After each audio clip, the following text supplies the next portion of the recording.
Well, hello YouTubers, hello Facebook people, hello Twitter people, and hello LinkedIn people. This is Bob Hickman. It is so good to be back with all of you. Well, I hope you had a wonderful Thanksgiving, a wonderful Black Friday, and a happy Cyber Monday. I tell you, we got 5 days out of that holiday, didn't we? Anyways, it's so nice to be back with you guys. I want to say thank you to all your wonderful comments on my Black Friday video and as well as my Thanksgiving video. If you hadn't seen those are the previous 2 videos before this. Anyways, today I wanted to come here and talk to you guys about something that I've been working with and getting letters about and hearing from people about. It's a subject that I haven't really talked about here on Spirit Channel. And the subject is the alien abduction phenomena.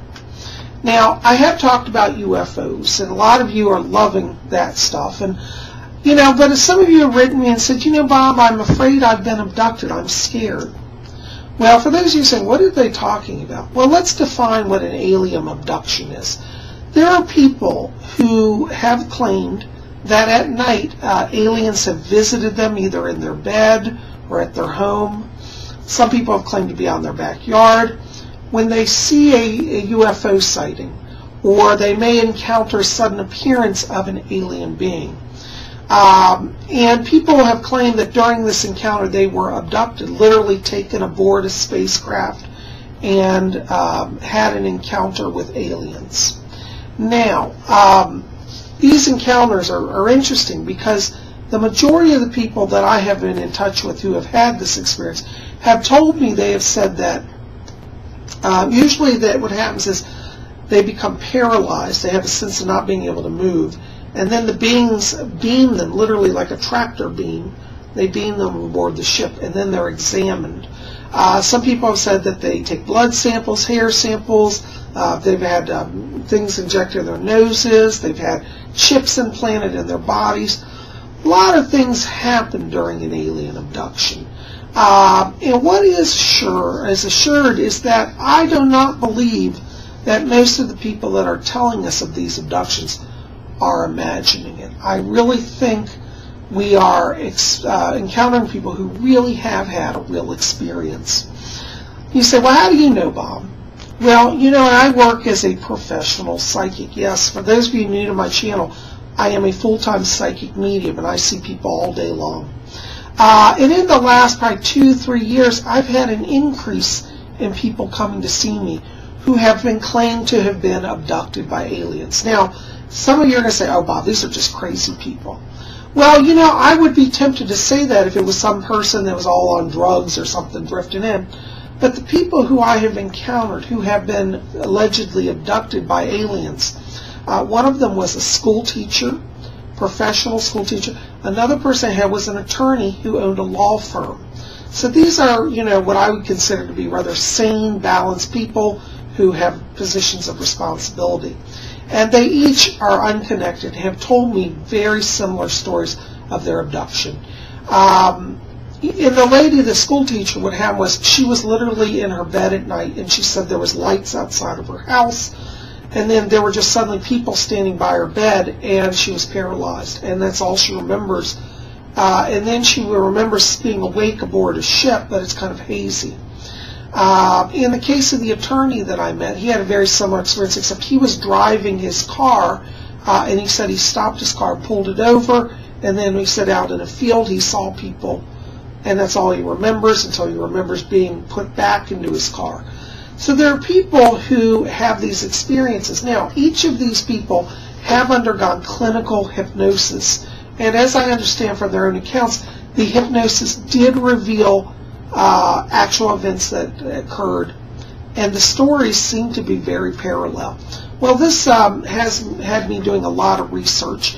And as I've started studying the phenomena, I have realized that there are many parallels that do exist across the phenomena. Most people do experience a paralysis. Most people do have a sense of not being in control, as if they are being, many of them have experience of being in a laboratory or on an operating table.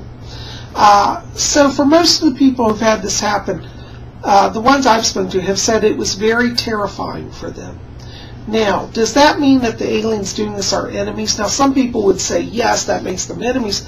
But I'm going to say it's our perception that our perception of the experience may not necessarily mimic the reality.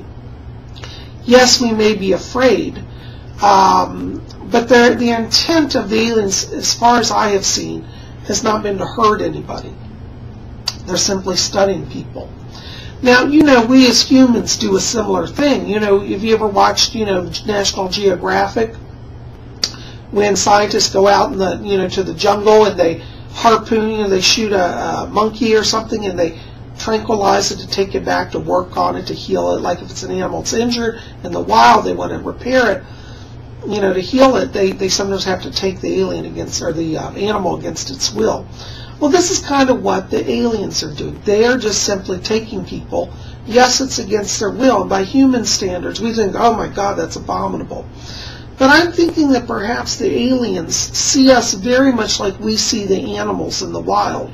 If we want to look at it technically, they are superior. I think time has shown us that the alien, at least technologically, the aliens are superior to us. They have ships that can travel across galaxies.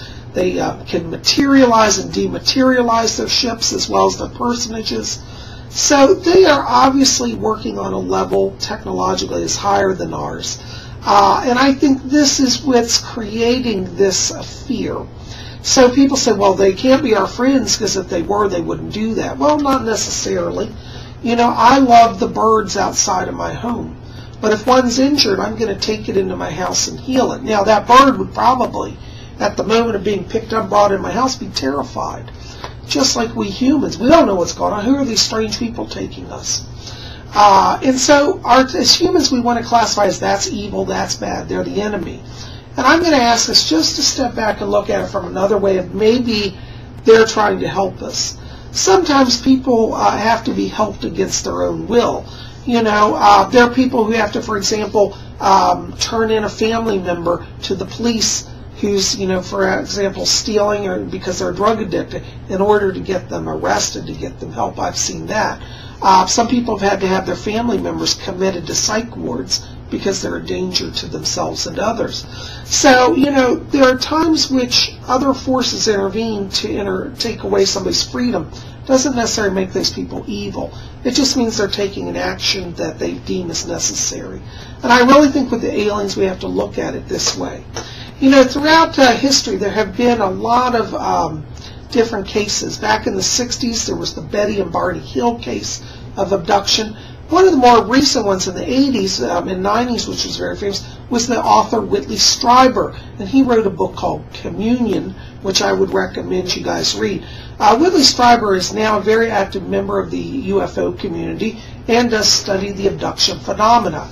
Interestingly, in his early days, he was terrified of the abduction phenomena and really was traumatized by it.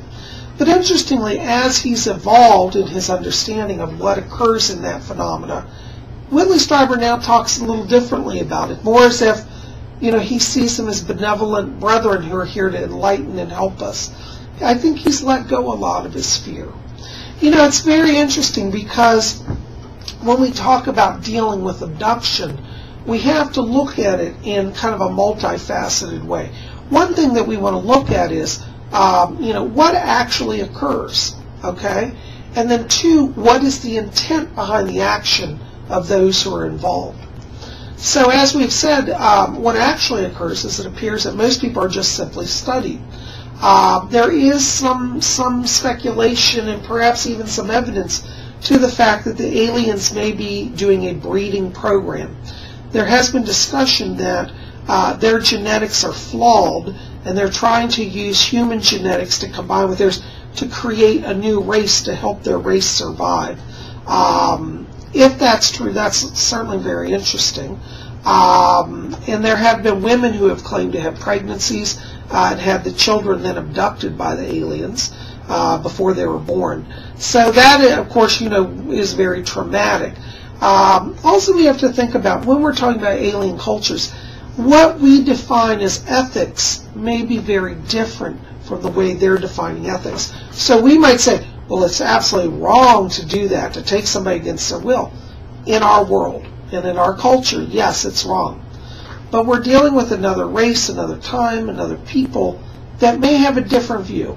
So I'm not saying we have to like that, but I'm saying let's try to understand their perspective, that in their mind they may truly be thinking we're not doing any harm, we're helping people.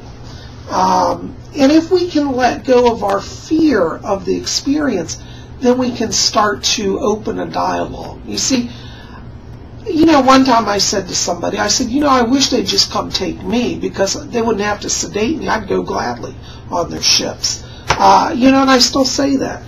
And I do think, though, that what happens is when they approach us, the reality for humans is like, oh my God, it really is real.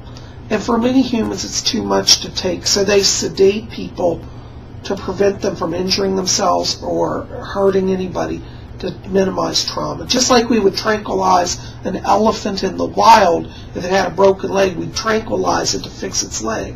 There are doctors who do that. They go around the world, they're veterinarian doctors, and they heal animals in the wild. So, for that animal, it's probably very similar, very scary to what humans experience. Now, if you're somebody who if you feel that you've been abducted, or if you know somebody who claims to be abducted, one of the things that's important is don't be alone. Okay, don't be afraid to tell somebody. There are people out there who specialize in dealing with post-traumatic stress syndromes, psychiatrists. There are actually specific doctors who help people with abduction. I, as a spiritual counselor, have done a lot of work with people that have been abducted, and I can help you as well with that if you feel that's something you need help with. But you don't have to be alone. If you look on the internet, there are now even groups of abduction survivors, support groups that you can join. So this phenomena is growing, and I really think that as we get into 2013, into 2012, going to 2013, we're going to start to see more openness about the alien phenomena, and especially the abduction situation. So, where does our future take us with this? Well, we're going to have to see, but I'm telling you as a psychic, the secrets of the alien visitation are not going to be secret much longer. As I have predicted, there are a lot more sightings occurring, and these sightings are really increasing day by day by day. You can now go online and type in the actual date, and they'll show you all the UFO sightings for that day. I'll put some links in the box below for you guys to look at for some alien abduction information, support groups, things like that. But I, also would encourage you, if you want to read more about, some of the alien interactions, you might want to pick up my book, When Worlds Unite. It does have information about my own experiences with alien sightings and visitations. Some people have written and said, Bob, have you been abducted? I don't think I have been abducted. I do think I've had a close encounter, and that's all in my book, When Worlds Unite. I won't go into that. It's a long story now. That'd be a whole nother video. But I can tell you, yes, I've had at least 2 sightings of my own, one in daytime and one at night. So yes, I'm a believer. So if you want to learn more about that, though, check out the links in the box below. Anyways, guys, if you're afraid, don't be afraid. Spirit Channel exists so that people can learn and support each other. Encountering the aliens is going to change the way humanity relates to each other and to the universe at large. And rather than sitting around and saying, oh, we're victims of alien invasion, I want us to take it from the place of maybe they're trying to help us to grow and go to the next level of evolution. If you've got somebody that's older and wiser, you do well to listen to them. In fact, when we talk about the alien phenomena, it's actually not something new. It's actually been going on for thousands of years.